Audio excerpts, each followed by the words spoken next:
Hello and welcome to another BudgetEase broadcast. Today we are discussing how to set up financial management systems for an NIH grant.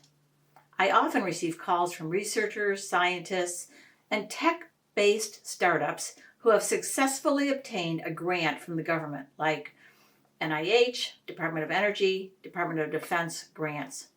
The startup business will receive a letter to complete a financial management systems questionnaire from the government department. This stumps the researcher because their background is in a non-financial or business field. However, these questions tend to be all about record keeping and bookkeeping. It may not be imperative to set up your QuickBooks today when you get the form, but you can check out our blogs and videos about assessing, are you ready for a bookkeeper? For this setup, it is important to know what you will be required to do.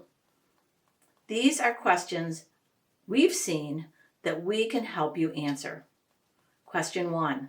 Is your accounting system aligned with a 45 CFR Part 75.412 classification of costs?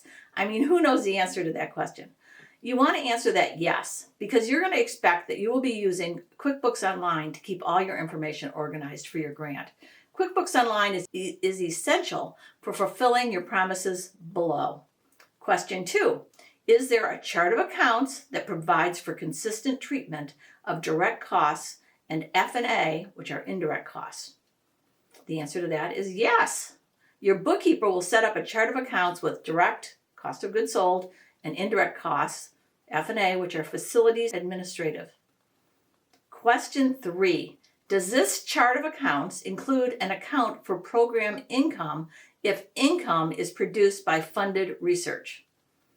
Yes, you're going to answer that again. It is important to separate your grant expenses from your non-grant expenses, like income coming from sales or refunds. You can use customers for each grant or class in QuickBooks Online. We recommend using customers. The answer also helps you with questions number 4 and 5. Is there job cost accounting system in place to identify income and expenses for each grant? You want to answer yes. These procedures in place, or I guess the question is, are procedures in place to ensure that all income and expenses are allocated to the appropriate source of the support grant? Yes, again. Question 6, are there procedures in place to ensure that personnel charges, I'm going to say that again. Question 6, are there procedures in place to ensure that personnel charges, wages, are allocated appropriately to individual sources of support, like the grant? The answer would be yes again. You would have to have a time tracking program in place. It can be done through your payroll company or as simply as an Excel document.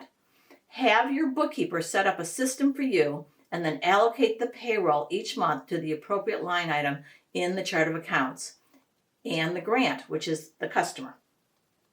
Question 7, are there procedures in place to ensure that personnel, your employees, and you have to have employees, not contractors, their charges are reasonable and conform to established policy of the organization? They are consistently applied regardless of the source of the funds and are reasonably reflect the percentage of time devoted to the grant. The answer is yes. This means that you need an employee manual that specifies company policy. Possibly an employment contract would specify the time to be spent on the grant as well. Number 8, applicant recipient, that's you, your organization's accounting system must provide for strong financial capabilities to support the grant. A cooperative agreement, as outlined again in 45 CFR Part 75.205A, the answer is yes, assumes that you will be using a financial software to keep track of all your transactions related to the grant. We recommend QuickBooks Online for ease of use. And number 9, does the organization prepare audited financial statements at least annually? The answer depends on your organization. Most small grants are to smaller organizations that do not need audited financial information. You will not be required to have an audit performed unless you have more than $750,000 in funding from the government. Funding could come from more than one grant, but if you receive more than that $750,000, you will be required to have an audit. So best to try not to have an audit because it's costly and time-consuming. Keep in mind that $750,000 is in one calendar year. So if you can spread it over a couple calendar years, you're going to be fine. If you need bookkeeping tips for biotech or tech firms, because you're a biotech or technology firm, check out more of our blog posts on the topic. You can hit the search bar and check out keywords. If you need help answering these questions or setting up your business with QuickBooks, email me at Kathy@BudgetEase.biz. We specialize in bookkeeping for tech startup organizations and would be happy to help you with this or any other bookkeeping questions you have.